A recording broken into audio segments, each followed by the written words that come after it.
হয়, আজি তৃতীয় দিনাও অব্যাহত আছে গোৱালপাৰাৰ হাছিলা বিলত বৃহৎ উচ্ছেদ অভিযান আৰু বিগত দুদিন ধৰি যিহেতু ইয়াত উচ্ছেদ অভিযান চলি আছিল আৰু দুদিনত 640টা বাসগৃহত উচ্ছেদ অভিযান চলাই আজি 27টাকৈ বাসগৃহত উচ্ছেদ অভিযান চলোৱা হৈছে। কিছু সময় পূৰ্বৰে পৰাই ইয়াত উচ্ছেদ অভিযান আৰম্ভ হৈছে। মোৰ পৰিৱেশ দেখুৱাইছোঁ, মোৰ পিছপানে থকা এইটো বিলৰ মাজত থকা এটা ঘৰ বাসগৃহ আৰু এই ঘৰটো আচলতে এতিয়া ভাঙি দিয়া হৈছে আৰু ক'ব লাগিব যিহেতু বিলৰ মাজত JCB বা এক্সকেভেটাৰ যাব নোৱাৰে, তাৰ বাবে হাতে হাতে যি সামগ্ৰী লৈ এনেদৰে হাতুৰি আৰু লগতে কাৰত লৈ আচলতে এনেদৰে ঘৰটো ভাঙি দিয়া হৈছে।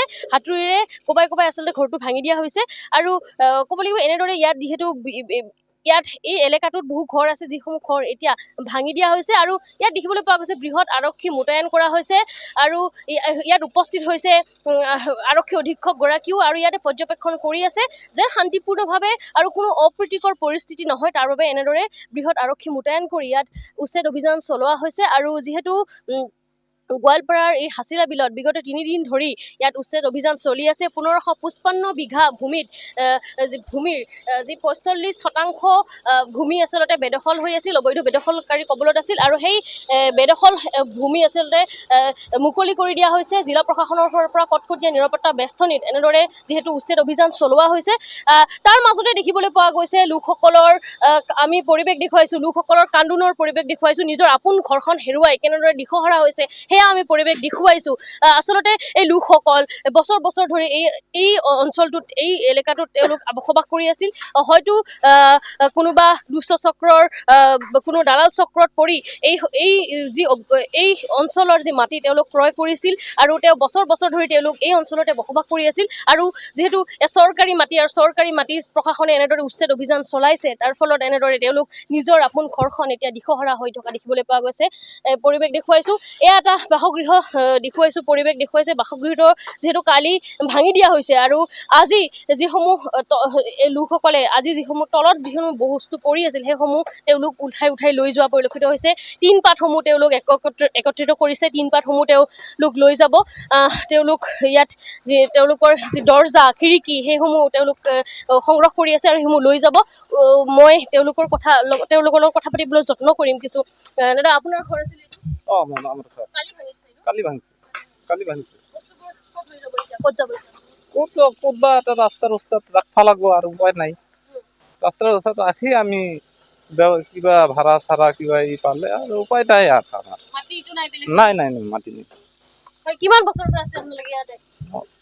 মোটামুটি 90-95 এরকম হবো, কিবা 100 পার হবো ভাই। এটা আমার জন্মস্থান জায়গা, মোরে জন্মস্থান জায়গা ইয়াতে।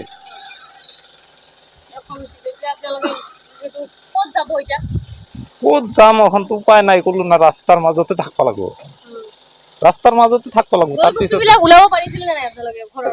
ঘরের বস্তু ওলাব পারা নাই, এই যে ভাঙা ভুঙা গিলা সব করবা লাগছো, গোছাবা লাগছো, জমা কৰি আছো তাও এখন এলাউন্স কৰি দিল। ইয়াৰ ভিতৰতে ওলাই যাব লাগবো, ইয়াৰ ভিতৰতে ওলাই না গেলে আৰু আমি যিখিনি আছে সেইখিনিও আমি নাপাম, যিখিনি আছে সেইখিনিও নাপাম, ল'ব পৰা নাই। না নোটিছ আগত দিছিল, দিহা নাই। হাইকোৰ্টৰ পৰা কিবা কিবা হৈছিল, হোৱাৰ পিছতো আৰু এবাৰ ঘপ কৰি 2 দিনতে জাননী দিছিল, 2 দিনৰ ভিতৰতে ভাঙি দিল। সময় নাপালো। হয়, নিশ্চয়কৈ ক'ব লাগিব তেওঁ এনেদৰে নিজৰ যিসমূহ অৱশিষ্ট বস্তু আছে ঘৰৰ সামগ্ৰীসমূহ তেওঁলোক এনেদৰে সংগ্ৰহ কৰি আছে আৰু ক'ত যাব আচলতে তেওঁলোকৰ ঠিকনা নাই, ক'ত যাব তেওঁলোক ক'ত থাকিব, কিন্তু তেওঁলোক কোনো নিৰাপদ স্থানত যায় আশ্ৰয় ল'ব। দাদা, আপোনাৰ ওচৰত আহিছোঁ, আপোনাৰ ইয়াতে ঘৰ নেকি দাদা? আমাৰ ঘৰটো এৰিয়াটো পৰা নাই, কিন্তু আমাৰ নিজৰ ভাইটি আছে, মোৰ মাহী আছে, সিহঁতৰ ঘৰবিলাক পৰিছে। কিন্তু 2 দিনৰ টাইমত দিছে, 2 দিনৰ টাইমত আমি বস্তুখিনি গুচাব পৰা নাই। আমাৰ বহুত বস্তু বেয়া হৈ আছে, আমি এখন ক'ত যাম, ক'ত থাকিম, কি খাম, মানে এটা বস্তু খোৱা বস্তু সোমাব দিয়া নাই, পানী 1 গিলাচ দিয়া নাই আমাক। আমি কেনেকৈ আছোঁ, ৰাতি বৰষুণৰ মাজতে আছোঁ আমি। বহুত কষ্টত আছোঁ, আমি বহুত দুখত আছোঁ। কি ক'ম আৰু সিমানটো চৰকাৰক কৈ লাভ নহ'ব আৰু এইখিনি আৰু কি ক'ম আৰু। হয় নিশ্চয়কৈ ক'ব লাগিব পৰিৱেশটো দেখুৱাইছোঁ এয়া গোৱালপাৰাৰ পৰিৱেশ দাদা আপোনাৰ এইটো মোৰে ঘৰ বস্তুবোৰ লৈ গৈছে এতিয়া ক'ত লৈ ল'ব পৰা নাই এখন জাগাই নাই ঠায়ে নাই ক'ত ল'ম আৰু ৰাস্তা নাই ৰাস্তা নাই কোনো একো নাই ক'ত থাকিব এতিয়া আপোনালোকে থাকিব লাগিব এখন গোটেই ৰাস্তা কাষত থাকিব লাগিব আৰু কিন্তু মাটিবোৰ আপোনালোকে কিনিছিল কাৰোবাৰ পৰা নিশ্চয় এলে কিনা মাটি নহয় এলে মোৰ দেউতাইহে জানে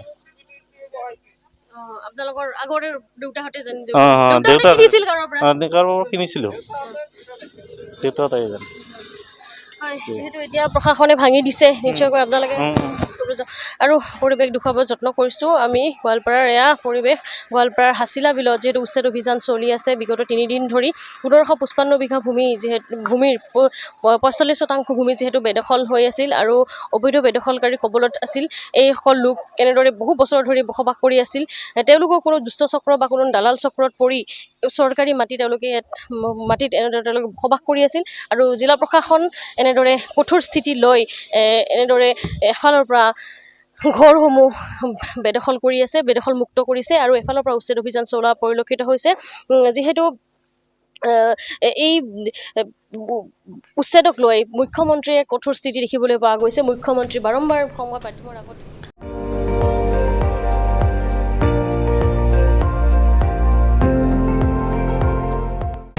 আপুনি চাই আছে ND24 সৰ্বশ্ৰেষ্ঠ নহয় সৰ্বোত্তমৰ দৌৰ